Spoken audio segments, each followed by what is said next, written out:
Voilà, en balma malien, amé obela djelenfou, mounou me mali kono ani mounou me mali kenema, ama fo dante folimna, ama fa e arebe jamana actualité kalama chukauna, somara na ani camarade Ben le cerveau, ani honorable Omar Marikou, ani Fune Koulibaly, ani Pape Diallo, ale ni Alay Bokoum. Donc amé ñoxon fait, comme anya fa chukamna, ni wati na amé direct la télé caman kan ani page caman parti sadi yɛrɛ o télé mɔgɔw bɛ yan nɔ bon a bɛ ka su kati 24 fɛnɛ kan donc an b'a ɲini aw fɛ a ka vidéo in a ka a carin kosɛbɛ pour que mɔgɔ caman bɛ se k'a sɔrɔ donc maximum de partage donc sisan an bɛna gɛrɛ an ka bi mɔgɔw la ka kumaw d'u ma donc hakilina minnu bɛ yen nɔ u ka se k'a fɔ bɛɛ lajɛlen ɲɛna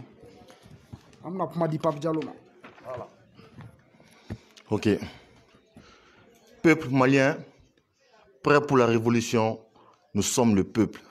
Nous sommes le peuple, nous sommes le peuple. Emballement malien, Tchao, Mousso, Demsenou, Animo Grobao, Amo Befo, Kobe Walu Mandon. Bibina, Arenyabala, Nitwa Kwananima fort que le commandement suprême de la révolution en République du Mali aujourd'hui, aux équipes de Skilin Fenebi. Nous sommes le peuple. Nous venons tout de suite, car un soldat de l'Obé, le soldat, un de nos meilleurs soldats, le camarade Ben le cerveau, ni Arebado à Kanumbe Audzouna Mina, ni Aradana Baka, en Borassissan a récupéré. Il a récupéré, à Yanoche, à un grand Mokono, Kafoko non, Ko Ben Nena, Amena Kashi, Amena Koulé, Amkof Nafra, au Karaswabodi, quand tu as des galabous de Wulika Jossissan. Donc, au Barrière Kafo, ko an bolo ben kun yorom na awte de ngono parce que an bolo ani Patrice Lumumba kun ñong bolo ani Modibo Keïta kun ñong bolo ani Thomas Sankara kun ñong bolo ani Che Guevara kun ñong bolo ani Mao Zedong kun ñong bolo donc a bola na ligne a kara ko era to bala de wulle ko josi sa donc ame chimi fo dorete mi fo awena ka fo bibina monsieur Ibrahim Boubacar Keïta me siga fo tuguni an président. C'est un monsieur qui doit être arrêté, mais en cours à démissionner. Maintenant, nous comment dire, qu'il faut que Alsa, vous menez, vous continuez le combat, vous menez le combat et la victoire, elle est certaine. Donc, comment dit un camarade en Balamoso, Madame Wadjidje Fune Koulibaly. Camarade Pape, merci beaucoup. Et en flé Djamabe, en bébéla djelinfo, fin fait sur l'undo et Kati 24 kan oni Sadika link page link en bébéla djelinfo, en be folie damne keren yala en be ala barikada. Ali mi an sigi ni keneka. En tumadala kambi ni donye anyena. Ayo mi permette anye en be a barikada aye. Ka foka ni che ala kan sigi ni kene chaman kan c'est-à-dire fon fe ma libérer halibi ala ka kene mana yeli nogoya a bela jeli mbe do kuma nani jumay depuis vendredi on ma sunogo foka na bla Ben ka libération nabi camarade Ben Diarra le cerveau. Depuis dimanche, Mali be wulila ka jɔ. Depuis dimanche, diaspora be wulila ka jɔ. Ne yɛrɛ tun t'a dɔn k'a fɔ camarade Ben le cerveau ko jɔyɔrɔ tun bɛ a la ka se nin niveau ma. O ye jumɛn ye? A kun bɛ ne kɔnɔ ko sinfilakaw de tun ka Ben ko ka bon. Mais Ben minɛnen maa minnu ka weleli cayala ne funɛ yɔrɔ o kɛra cɛkɔrɔba sijɛw ani musokɔrɔbaw olu de tun bɛ dugawu kɛ u bɛ kasi. U ko u bɛ dugawu de kɛ dɔrɔn ko an ka a ni ma sɔrɔ olu ka dugawu tun y'o dɔrɔn de c'est-à-dire an bɛ Ben ye don min o k'a sɔrɔ a bɛ nin na u tun b'o dugawu de kɛ aw den filɛ aw ɲɛkɔrɔ aw mɔden filɛ aw ɲɛkɔrɔ aw balimakɛ filɛ aw ɲɛkɔrɔ an bɛ aw bɛɛ lajɛlen fo n ka foli bɛ se diaspora fɛnɛ ma ka hakɛto ɲini kɛ u fɛ parce que waati dɔ la kunnafoni kun tɛ ka ɲɔgɔn sɔrɔ an bɛ hakɛto ɲini k'u fɛ baara terrain kan yan ani ka kunnafoni di téléphone fɛ ani ka kunnafoni jɔnjɔn di kuma dɔ la a man nɔgɔ mais an b'a f'u ye k'u ye vidéo fɛn o fɛn kɛ u y'an wele ka commentaire fɛn o fɛn kɛ an ye ka boosteli fɛn o fɛn kɛ u ka résultat de y'a ka libération ye bi na vidéo qu'elle a fait vidéo qui est partout dans le monde entier. A résultat des flènes, Ben a été libéré. C'est pour vous dire que tant qu'on est ensemble, tant que nous sommes soudés, tant qu'on peut dire qu'un kenyoron fait, on peut John sera là, John yé djumeye, oye kani système ni fangani katarabo ankuna. La victoire elle n'est pas loin. Le bout du tunnel est visible. Wa amenase ama halatime. Ma kelima ma inkuma kononana. Mbe yoro minabi nsegeni tere nsewale nedo hainta don be mfo nsewale nedo hainta don be mfo be M5 RFP muso mbu fo uye pression mu mene duguma hali bi utunkanga nyogo soro imam Mahmoud Diko fe pour que ka soutien ke ka an balma minutu minena plus précisément ali camarade Ben le cerveau tala ali bi muso do yenwele koni Ben ma bla bi ku kunti donso Ben blala au kana donso de parce que la lutte continue Ben blala tobe blala mais on va continuer jusqu'au bout. Victoire au peuple. Victoire au peuple. Victoire au peuple. Victoire au peuple. Merci.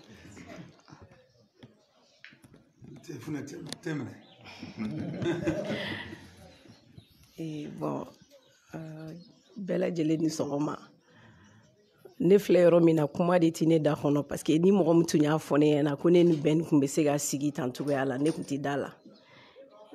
parce que ko dabɔra min kama a tilala ka taga an yɛrɛ bolo da bɛɛ y'a ye an tun bɛ ORTM kɔnɔna na an ma mɔgɔ gosi an ma mɔgɔ neni an ma gabakurun fili an ko an nana an ka laɲini dɔ de nɔfɛ bɛɛ k'i sigi mais an tilala ka n'a ye u y'a dabɔ a ma dabɔ ɲuman kama quoi mais ni ko n ka kuma dɔrɔn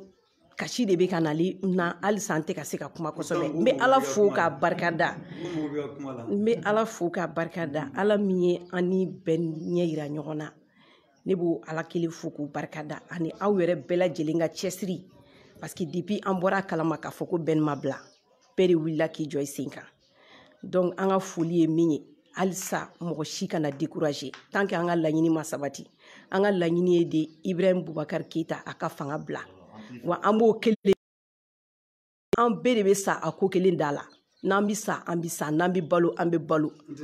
ni inshallah an m'a dabɔ saya kɔni kama mais inshallah an ka laɲini a bɛ sabati an bɛɛ lajɛlen ka to ɲɔgɔn bolo vive le Mali.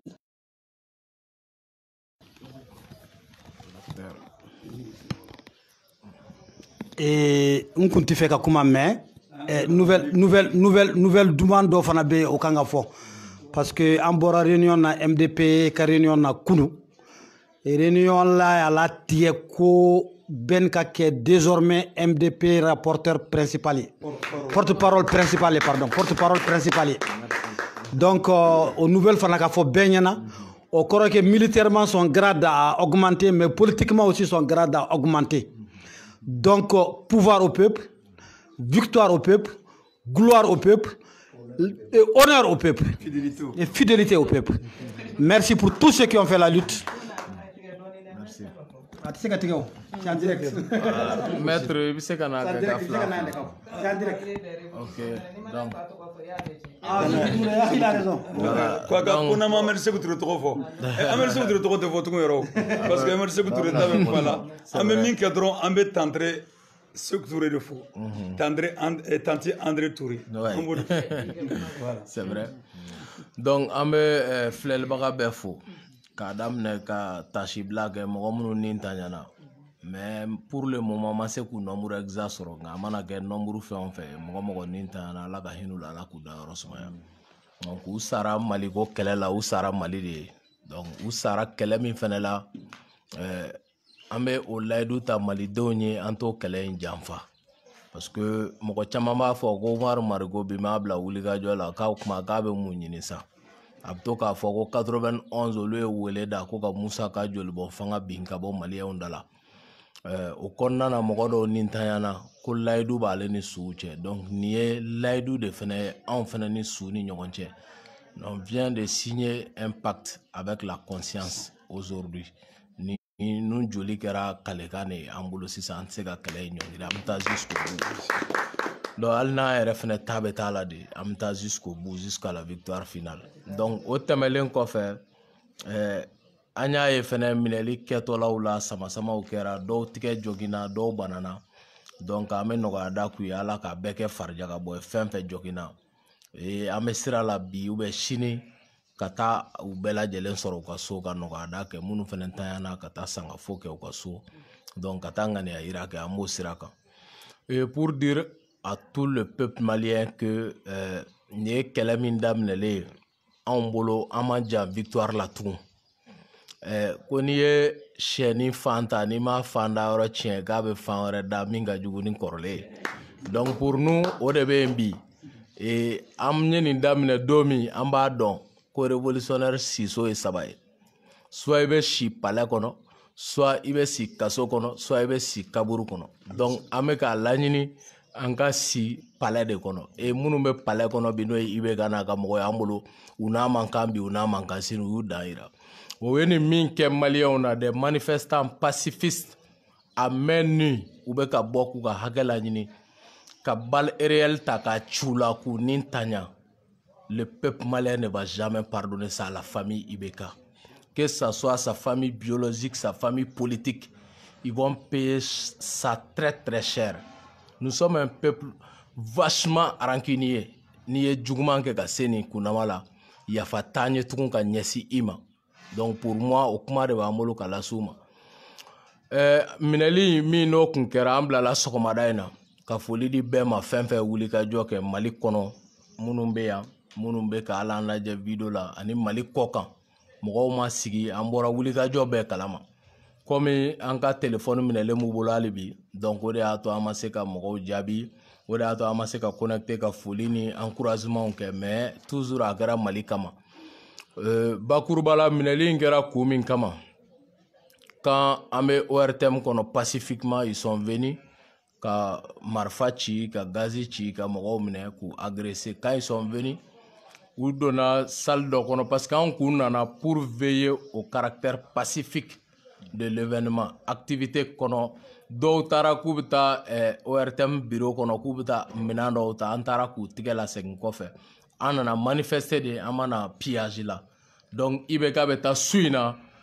ni appareil minnu bɛ yan ninnu bɛ kɛ ka maliyɛnw servir donc a wagati a bɛ kɛ la passion du service public comme bi c'est la passion du régime actuel donc ka kɛ a bɛ bɔ ORPM na ka kɛ ORTM ye o wagati de sinon bi ORPM ne do donc pour nous aw kana tiɲɛni kɛ minnu taara k'u bɛ azanw ka motow ta an y'u tigɛw la segin u kɔ an mana tiɲɛni na an bɛ yan fɔ IBK k'an ka fanga to an ye jamanadenw de ta ye fanga ye IBK dɛsɛra fanga kɔrɔ san 7 i tɛ se k'i bolo ɲɛsin fɛn na k'i b'a fɔ ko tare tare donc n'i nana o kɛ bagabagali ye walima ko bi ko armée dɔ bɛ yen min bɛ o service k'i bɛ k'o bila ka tir kɛ peuple kan donc pour nous o ye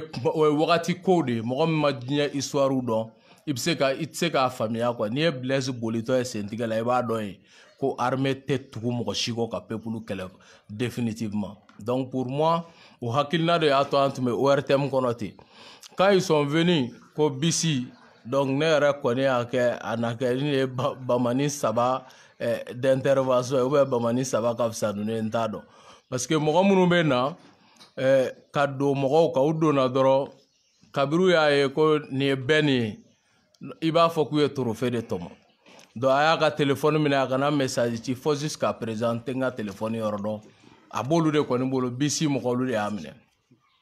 donc u kɛlen ka téléphone ninnu minɛ maintenant u ye gosili daminɛ ka guloki bɔ n kana ka n filmer genre humiliation u y'o de tenter en quelque sorte donc pour nous a vidéo b'u bolo u bɛ tila ka bɔ n'a ye donc bere busan mais tout ça u t'an dɔn de quoi u t'an dɔn n'u b'an dɔn an ye mɔgɔ min b'a fɔ k'i ye Modibo Keyita tiɲɛtabaga ye mɔgɔ min b'o fɔ ko bi ko politiquement k'i b'i yɛrɛ Umaru Marigu ka kɛlɛ sira kan qui a fait des mois sinon presque une année de détention Musa ka régime kɔrɔ o m'a bali k'a dafiri donc mɔgɔ min b'o dɔn Modibo Keyita san 9 a bɛ kaso kɔnɔ ko parce que a ko a b'a faso fɛ an ka karamɔgɔ Amadu Jikɔrɔniw san 10 k'u b'u faso fɛ an k'olu ye Che Guevara minnu bɛ lajɔ ka marifa ci u la ko ninnu de y'anw ka misali kolo gɛlɛn ye e k'a fɔ tugun k'i bɛ anw bagabaga ni o ye o ye yɛlɛko ye sa dɛ donc pour nous o de kɛra an y'o min ye an y'u suite u nana ka na ils pensaient que u bɛ ka gagner plus de 30 policiers u bɛ agression na u bɛ ka content u bɛ cili la u bɛ k'u pan donc maintenant u y'o de kɛ arrivé au 3e arrondissement an sera yen wagati min na j'étais avec d'autres camarades docteur Konate b'o la l'ancien maire de l'IRD Alou Kulubali olu bɛɛ b'o la donc o y'a sɔrɔ u kɛlen k'olu bɛɛ fɛnɛ blessé k'an to 3e kɔnɔna na ko manifestants bɛ k'u kunda yen ka taliki la o message nana ka fɔ donc u ko manifestants bɛ ka na ne de nɔfɛ kabiri ye u ye kagulu kɛ ne kunkolo la ka melɔti kɛ ne tigɛ la ka na ne kelen ta ka bɔ olu bɛɛ tu la an bɛ mɔgɔ 13 taa cogo filɛ ten ka bɔ yen ka taa n yɛrɛ sɔrɔ sisan SCA ka bolo kan donc sécurité d'état ka bolo kan ne taara n yɛrɛ sɔrɔ olu ka bolo kan olu fɛnɛ nana olu y'u ka melɔti kɛ ne la ka dɔ ninnu ka melɔti bɔ ne la k'u ka kagulu de kɛ na sisan maintenant ka taga ne ye je crois dugu jukɔrɔso de don escalier jigin b'a la ka taga n bila o de kɔnɔna na donc coupé de tout contact heure 2 kagulu bɛ n kunkolo la melɔti bɛ n tigɛ la après quelque temps u nana ka na kagulu bɔ n kunkolo la donc le lendemain u ye melɔti bɔ i tigɛ la donc après u tora ka na kagulu kɛ n kunkolo la ka ɲininkali daminɛ ko lieutenant Seiba Jara minnu ni Amadu Ayaw ye fanga dafiri kɛ 2012 et que kɔsa in na n'u y'a minɛ ko a tun bɛna fanga dafiri kɛ ko mun bɛ ne n'o ni ɲɔgɔn cɛ ko ne n'o bɛ communiquer ko donc ko ka dantigɛli k'o kan moi j'ai dit que n y'a wele k'a fo ka dugawu k'a ye i bɔra san 6 kaso min na parce que ani Ayaw libéré la ɲɔgɔn fɛ ala k'i kisi a ɲɔgɔn wɛrɛ ma donc ka dugawu k'a ye o tɛmɛlen kɔfɛ a ye n wele une fois k'a bɛ ka na Umaru Marigo remercier ko k'u to kaso la san 6 ko Marigo ye kɛlɛ min k'u ye ko k'u dɛmɛ ko hali n'o y'a sɔrɔ jiginna dɔ b'olu la ko mais ko Marigo y'u dan mɔgɔninfinya la k'u bɛna Marigo remercier k'a ka d'a ye ne ka fara a kan an kana Marigo fo ne ko a ma n ko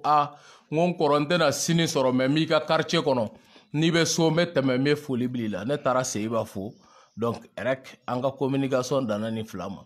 k'u bɛ sɛgɛsɛgɛli k'o kan u ye sɛgɛsɛgɛliw k'o kan donc u seginna ka na et après tout dernièrement u nana jumɛn fɔ ko élection législative kɛlen an tun bɛ ka Ibrahima Kebe ninnu ka liste kɔkɔrɔma don o liste min passera Kati cercle kɔnɔ ni Manasa y'o namara i bɛ k'a yɛrɛ bɔra kɔsa in na k'o tiɲɛ d'a ma k'a b'u kɛ sénateur ye dɛ sénat min tɛ don o tɛmɛlen kɔfɛ Manasa yɛrɛ ye kasa kuru ka bɔ da fitinin fɛ o minnu kɛra tan o nana tiɲɛ di anw ma k'o namara min kɛra ne bɔra ka video kɛ ko nous allons paralyser le pays o kuma min fɔra donc ko kabiri o video kuma k'u bɛ ka ɲini et que 2 mois après aujourd'hui le pays se trouve paralysé ko Sikaso mara la ko Umaru Marigo fɛnɛ video kɛ ko école maître ko dɔgɔtɔrɔw ko force vive bɛɛ ka fara ɲɔgɔn kan ni force patriotique bɛɛ ko Kayi bɛ k'a yɛrɛ de gɛn ka bɔ fanga la ko Umaru Marigo y'o kuma min fɔ ko 2 mois après k'o fana bɛ ka waleya ko donc ko mun labɛn bɛ ne ni Seiba bolo mun labɛn bɛ ne ni Umaru Marigo bolo donc des questions comme ça an y'o de ye comme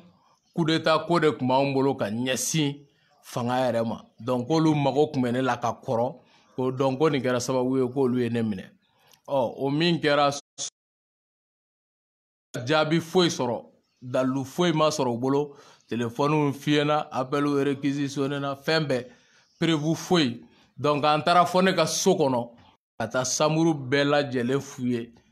fan bɛɛ vers minuit donc foyi ma ye et pour nous au retour an seginna ka na nin bɛɛ la kagulu ni fɛngɛw b'i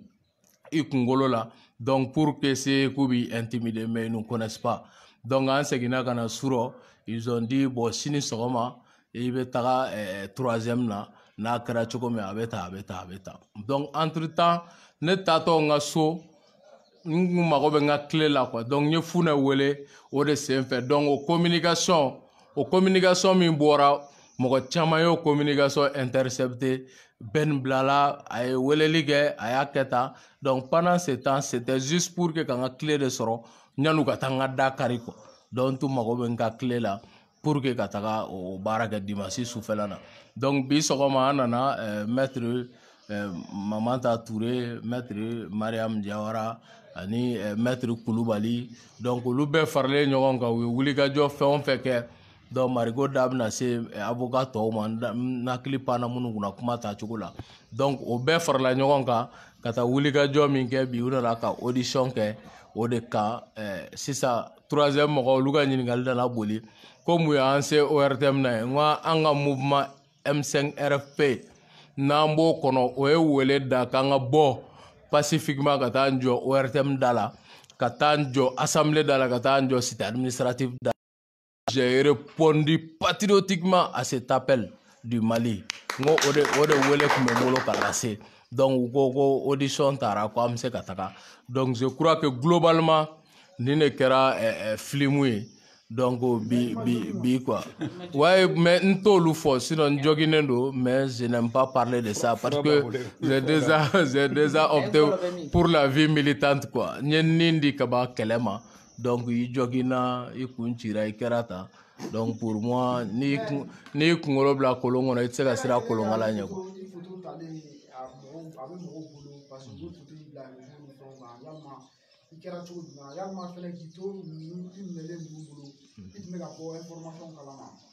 Non tunte bo information foi kalama. Information foi ali ta do biye do mais ite r do ere.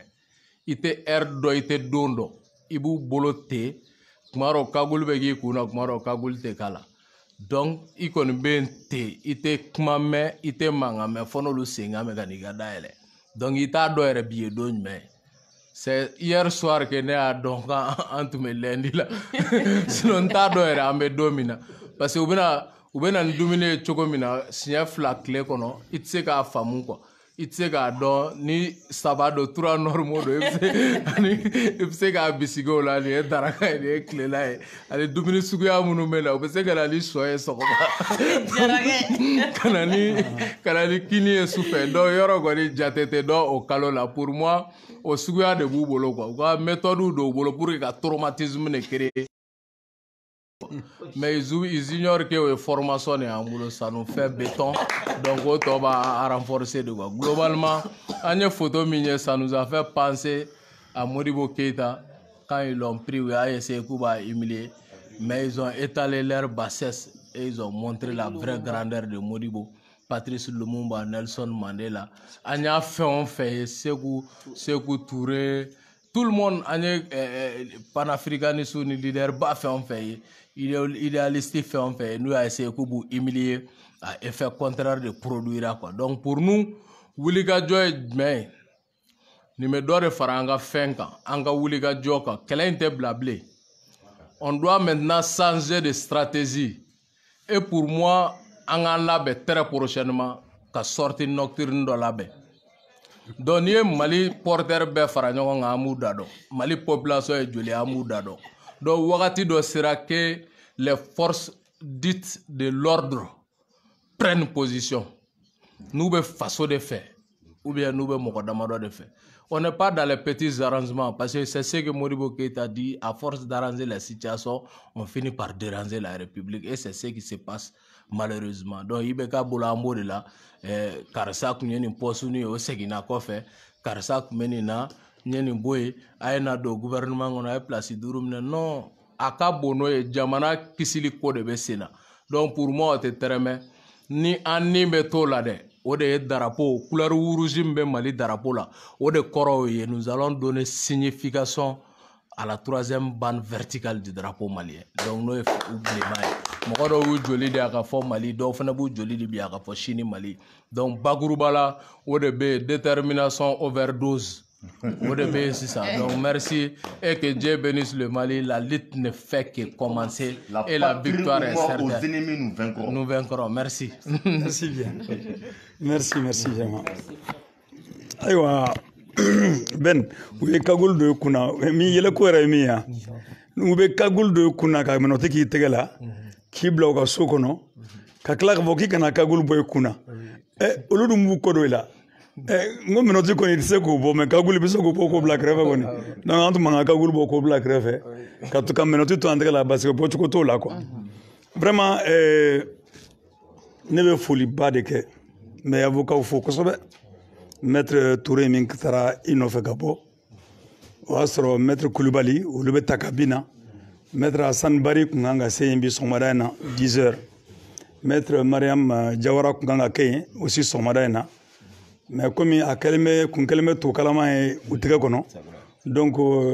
min kɔnna min ye maître Touré welela o kɔnna ka taa ka i ta ka bɔ ni ye ka tɛmɛ ni ye donc o y'a sɔrɔ kunnafoni kɔni taara parce que an tun ye kunnafoni jɛnsɛn fana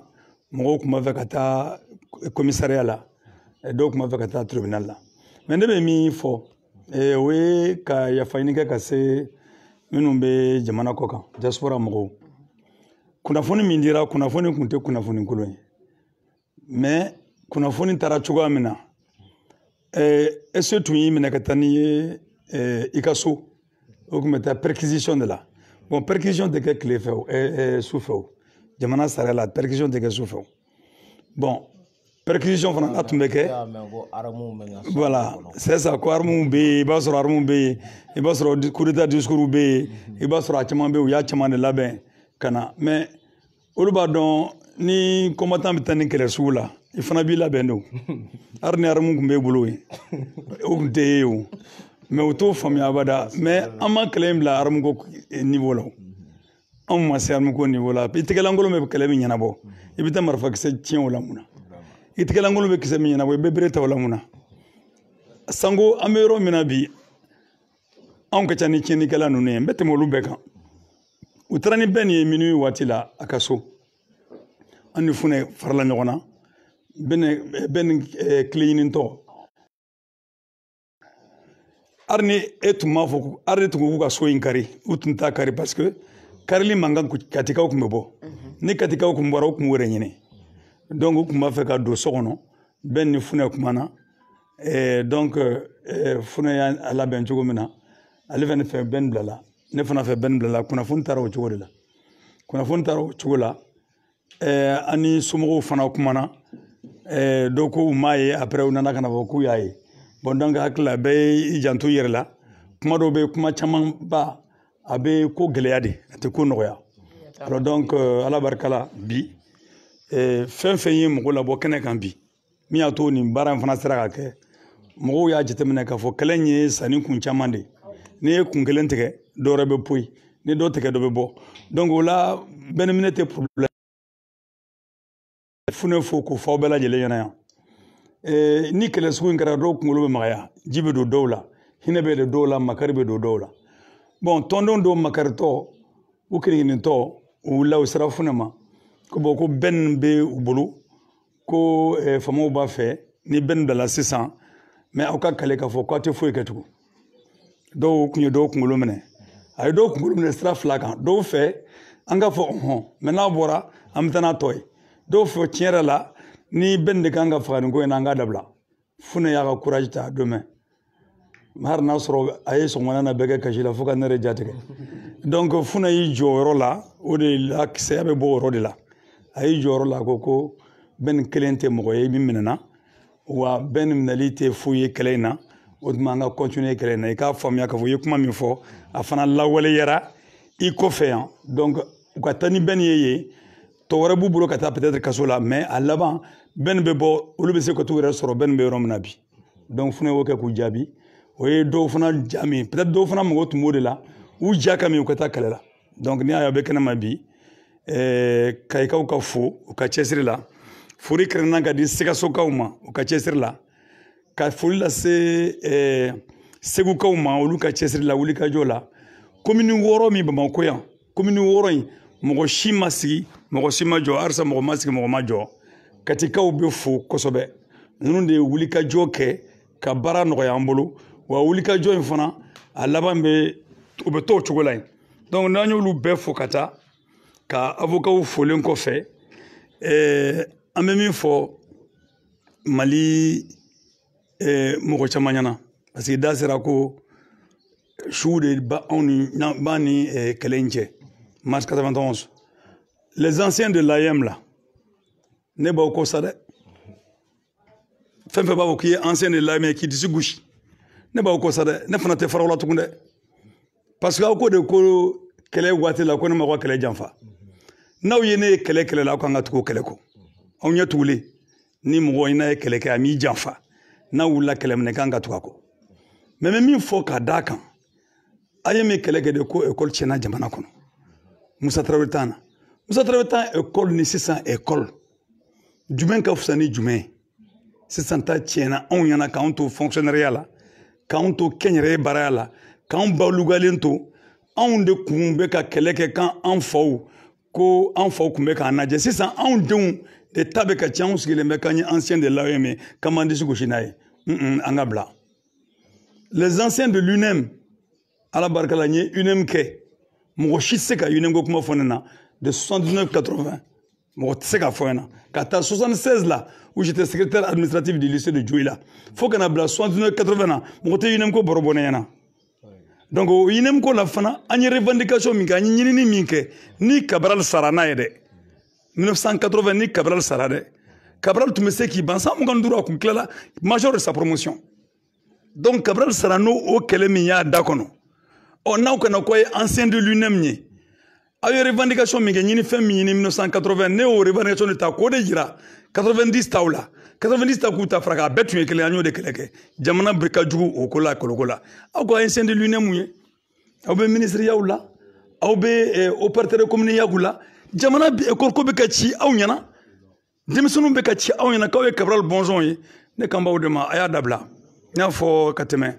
n ko n'aw ma farati Cabral su bɛ taa tɛgɛ da aw dɔw kan aw dalen kan aw ka dilan kɔrɔ aw cɛw kɔrɔ walima musow kɔrɔ walima aw denw kɛrɛfɛ a su bɛ wuli koyi 26 mars su bɛ taa bolo da aw bɛɛ kelen kunna kelen kelen n'o ma kɛ a ka fɔ o tuma an ka mɔgɔ ninnu tɛ serifusiw ye serifusiw de don dɛ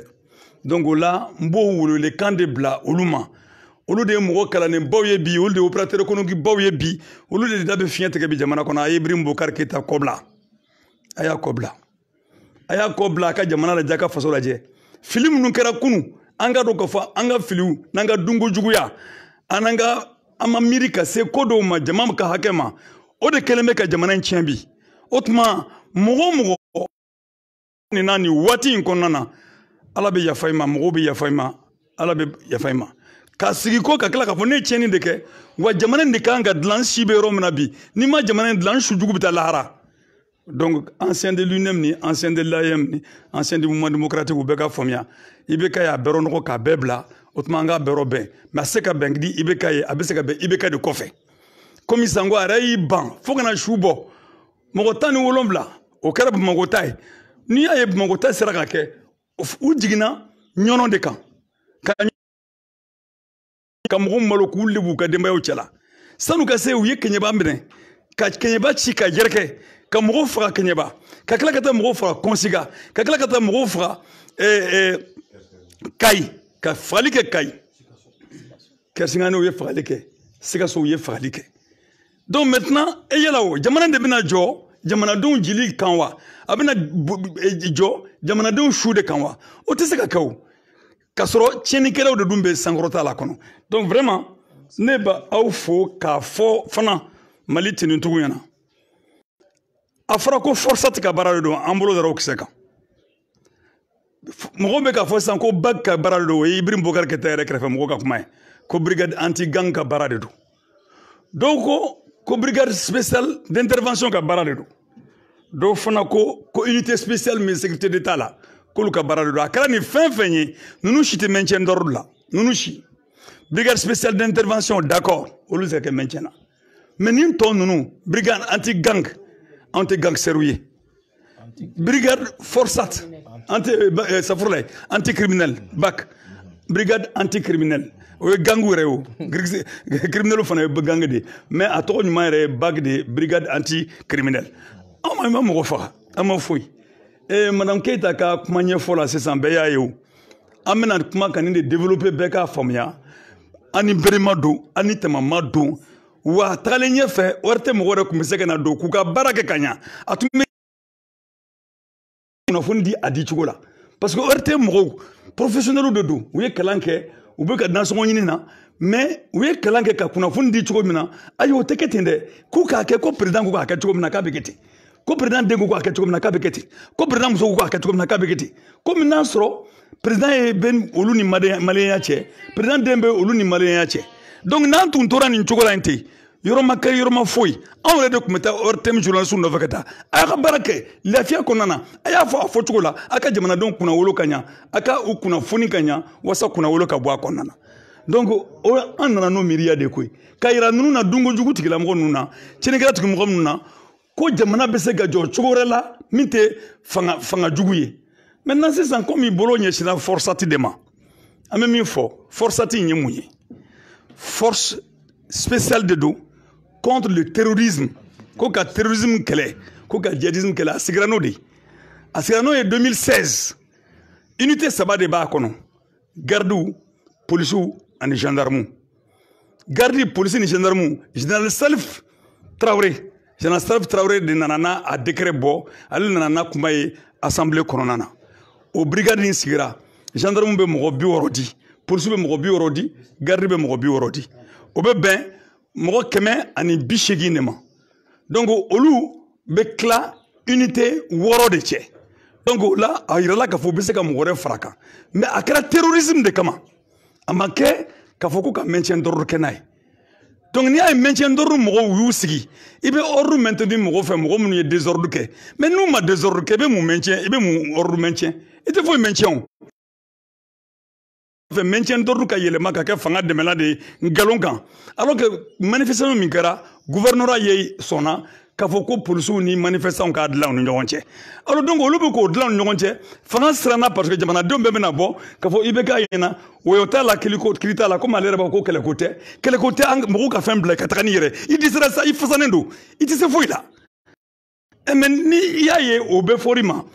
i m'i jɔyɔrɔ de dɔn i m'i place de dɔn i m'i kɛyɔrɔ de dɔn alors donc vraiment o brigade ɲɛmɔgɔyaba bɛ jɔn bolo Issouf Binima de don commissaire divisionnaire Issouf Binima mɔgɔw bɛ k'a fɔ ko Alpha Yaya Sangare de ye force ɲɛmɔgɔ Alpha Yaya tɛ Alpha Yaya